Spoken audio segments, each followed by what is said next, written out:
Frédéric Lefebvre, bonjour et bienvenue sur Radio Classique. Je rappelle que vous êtes le porte-parole de l'UMP. On écrit ici et là qu'en ce début d'année, le président de la République est un petit peu de mauvaise humeur, et notamment parce que le parti majoritaire traîne un peu les pieds dans un certain nombre de réformes. Alors je pense au projet de réforme de l'audiovisuel public. Qu'est-ce qui va se passer au Sénat? Parce que là, on sent aussi que les sénateurs n'ont pas apprécié qu'on les mette un peu devant le fait accompli. Vous savez, sur la publicité, ce qu'il faut bien voir, c'est que la partie qu'ils vont examiner reste très importante. Ce qui a été anticipé par France Télévisions, c'est l'application immédiate après 20h de la suppression. Mais il reste à savoir si on la supprimera totalement, quel sera le calendrier, de la manière dont ça sera compensé financièrement, et tout ça, le débat est totalement ouvert au Sénat. Ça, c'est la difficulté des réformes. On est dans un pays démocratique, donc on peut effectivement comprendre que les sénateurs n'aiment pas beaucoup qu'on mette la charrue. Oui, mais en même temps, vous ne pouvez pas empêcher France Télévisions d'avoir une stratégie et d'anticiper sur un texte dont ils pensent, à juste titre à mon sens, qui sera voté. Et à partir du moment où le débat politique... Vous savez, moi je pars d'un principe, c'est que le débat politique ou les amendements ou les textes de loi ne doivent pas aller contre la réalité économique. Or là, pour des arguties politiques, pour de la politique politicienne, on allait contre la réalité économique d'un projet qui était en train de se mettre en place avec les professionnels. Alors, il y a toujours des effets collatéraux dans tout ça. Il y a une petite facture à payer. Je pense notamment à un amendement auquel je crois vous y teniez beaucoup, c'est sur les contenus sur Internet. Parce qu'effectivement, il y a un petit peu il y a des choses extrêmement dangereuses sur Internet. Et les sénateurs n'ont pas voté, ont retiré cet amendement qui avait été adopté par l'Assemblée. Je pense qu'ils ont eu tort. Et en tout cas, moi, j'attends avec impatience le moment où on aura la commission mixte paritaire. Je ne dis pas que j'arriverai à les convaincre, mais en tout cas, moi je pense qu'il faut qu'on se pose cette question. Vous savez, j'avais même été plus loin dans un premier amendement qui avait été repoussé par ce qu'on appelle égalité des voix. C'est-à-dire que la présidente, voyant que au contraire mon amendement passait, qui était socialiste, avait voté, ce qui est exceptionnel. Du coup, ça faisait égalité des voix, il a été repoussé. Et il allait encore plus loin que celui qui avait été adopté, puisqu'il prévoyait que le CSA ait un pouvoir de contrôle sur les images et les contenus qui sont sur Internet par rapport à la protection des enfants. Et je pense que notre responsabilité aujourd'hui, c'est non pas d'empêcher Internet de se développer, parce que vous savez, quand il y a une vraie liberté, quand il n'y a pas de règles, ça donne le meilleur comme le pire. Le meilleur parce que, évidemment, vous êtes plus créatif, mais le pire, c'est que les mafias, les gens malhonnêtes, viennent sur le net et font peser sur nos enfants un certain nombre de risques. Et puis sur les contenus, moi je salue les efforts. Regardez par exemple Dailymotion, qui est une entreprise française, vient de créer un espace dédié aux enfants. Ça, c'est une excellente initiative. Il faut les soutenir.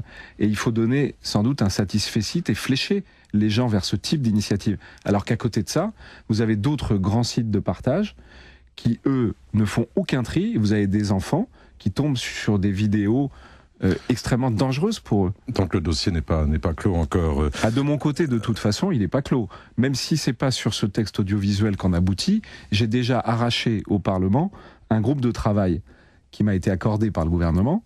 Et je peux vous dire, je suis bien décidé à ce qu'on aille très loin sur cette question de la régulation. Ça vous intéresse beaucoup le numérique, Frédéric Lefebvre? C'est surtout la création et le contenu qui m'intéressent. Non, je dis ça parce qu'on parle de vous pour remplacer. Oui, vous savez, on dit beaucoup de choses. Besson au gouvernement, donc et votre champ d'activité, mais vous diriez oui, non? Vous savez, d'abord, j'ai pas l'habitude de répondre à des questions qu'on me pose pas. Et ensuite... Je vous la pose. Oui, mais quand je dis qu'on la pose pas, vous la posez, mais vous la posez. Mais vous pouvez pas me la poser parce que vous n'avez pas le pouvoir de me la poser. Exact. Il y a une personne qui a le pouvoir, c'est le président de la République. Et franchement, sur ce sujet du numérique, évidemment que c'est un sujet qui est passionnant. Mais vous savez, moi, j'ai le sentiment que aujourd'hui, j'ai une mission. Vous disiez tout à l'heure que à l'UMP, il y avait parfois des discussions. Et je pense que l'essentiel pour que nous poursuivions les réformes dans un moment qui est un moment compliqué, parce que quand on a une crise et qu'on vit une crise, c'est un moment compliqué, j'ai l'impression que la mission que j'essaye d'assumer à l'UMP, elle est aujourd'hui assez essentielle, parce que notre formation politique, elle est moteur pour continuer les réformes. Regardez par exemple une autre réforme qui est essentielle, qui va faire beaucoup de discussions avec mes collègues sénateurs, qui est la question de la réforme des pouvoirs publics locaux. Si l'UMP, notre formation politique, ne cherche pas à aller très loin dans cette réforme, qui est une réforme, me semble-t-il, indispensable et attendue en réalité par les Français. Qu'est-ce qui va se passer ? Mais finalement, ça va accoucher de pas grand-chose.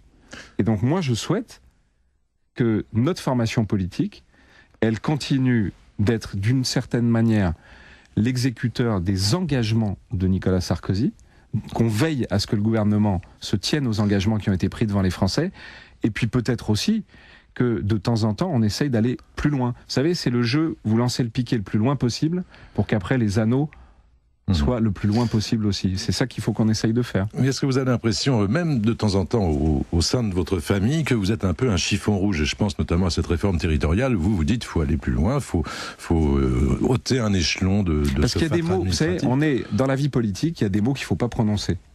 Moi, j'ai prononcé le mot fusion. Mais c'est un mot qui, me semble-t-il... On parle des régions et des départements, là. On parle des régions et des départements. C'est un mot qui recouvre plusieurs situations. Quand je dis fusion, je ne dis pas nécessairement qu'il faut aller jusqu'à la fusion totale. Pour moi, il y a 3 types de fusion. Il y a la fusion que j'appellerais rapprochement, c'est-à-dire que, en réalité, c'est fusionner les élus, simplement. Ça veut dire que que les Français désigneraient, par exemple, des élus qui seraient leurs conseillers généraux, qui les représenteraient aussi à la région. On économiserait un échelon d'élus. Après, les élus n'aiment pas ça qu'on économise un échelon d'élus. Vous savez, ça veut dire la disparition. Mais ça va être ça le débat, le syndicat des élus et les Français. Mais moi, je pense que ce débat, en tout cas moi, j'y apporterai ma pierre, parce que je pense que c'est fondamental pour demain dans notre organisation. Il y a tellement de gabegies aujourd'hui. Il y a une deuxième fusion, qui est la fusion que j'appelle regroupement. Ça veut dire que vous franchissez une deuxième étape, en plus des élus, vous regroupez les administrations. Vous les mettez sous la même autorité. Et puis il y a la fusion totale. Et là, on va avoir un débat dans notre famille politique, on a un bureau politique qui est prévu, et on va discuter, et on ne sera pas tous d'accord. Mais est-ce que ça veut dire, au fond, Frédéric Lefebvre, qu'il y a un moment, au bout de 18 mois d'une présidence, où les élus, en plus il y a un contexte très particulier, enfin qui est difficile économiquement, où les élus de la majorité ont un peu peur, enfin commencent à se faire peur un peu, et on votera dans 3 ans à peu près, un peu plus, mais il faut remettre la chose en ordre. Non mais c'est surtout que Nicolas Sarkozy, il a le courage de s'attaquer à des réformes dont chacun sait qu'il faut les faire, mais comme elles sont difficiles, elles sont dans les tiroirs depuis très longtemps. Là, on vient de parler de celle des collectivités locales. Mais regardez par exemple le juge d'instruction. Franchement, c'est une réforme. Chacun sait qu'il faut la faire. Il y a des rapports qui ont été faits par des professeurs de droit. Jack Lang, à l'époque, quand le rapport était sorti, lui-même avait porté cette réforme, avait convaincu ses amis socialistes, qui aujourd'hui crient en disant c'est antidémocratique. Et cette réforme du juge d'instruction, c'est quoi ? C'est plus de contradictoire, plus de protection des libertés individuelles. On a l'impression que tout le monde a oublié Outreau. On a l'impression que tout le monde a oublié que notre système ne fonctionne pas. Or ça, c'est pas tellement que c'est parce qu'il y a 18 mois ou 20 mois qui ont passé que c'est difficile, ou parce que c'est la crise que c'est difficile.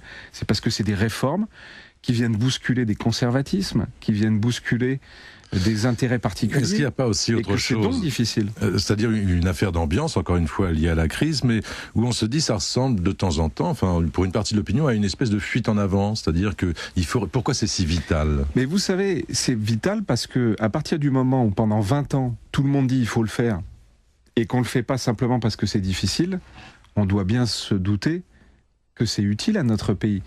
La justice, personne ne peut considérer qu'elle fonctionne de manière satisfaisante par rapport à la protection des libertés. Quand vous avez un juge d'instruction qui a à la fois autorité sur la police et qui en même temps a comme mission de protéger jusqu'au bout de l'enquête l'innocence de celui qui est soumis à l'enquête de police. Comment voulez-vous que ça fonctionne ? Et honnêtement, chacun sait que ça date du Code Napoléon, qu'on est un des rares pays à avoir ce système. Tout le monde dit qu'il faut le modifier, et simplement, comme c'est dur, on le fait pas. La carte judiciaire, c'était la même chose. Le service minimum dans les transports, c'était la même chose. Et aujourd'hui, on a simplement un président de la République qui a pris des engagements devant les Français, qui a dit qu'il les mènerait à bien. Et moi, je considère que notre formation politique, elle doit être la plus solide pour que ces engagements soient tenus. Donc on va vous retrouver dans les instances de l'UMP pour redonner un petit coup de fouet à l'UMP ? En tout cas, je suis bien décidé. Aujourd'hui, je porte la parole de l'UMP, ce qui est pour moi un grand honneur, c'est ma famille politique. Mais je suis bien décidé à continuer de m'investir pour que notre formation politique, qui finalement est une des jambes du président de la République. Vous savez, il y a 2 jambes finalement. Il y a la jambe, en général, oui. Oui, en général, mais trop souvent, les pouvoirs politiques ou les présidents de la République ne se sont appuyés que sur une, celle du gouvernement. Mais il y a en réalité deux jambes. Il y a celle de l'action, celle qui dans l'action tient les engagements, c'est le gouvernement. Et puis, il y a celle de la réflexion, il y a celle qui projette dans l'avenir, c'est celle du parti politique. Eh bien, vous avez du pain sur la planche et je vous souhaite une bonne journée. Merci Frédéric. Merci de votre accueil. D'être venu nous voir. Avec Radio Classique.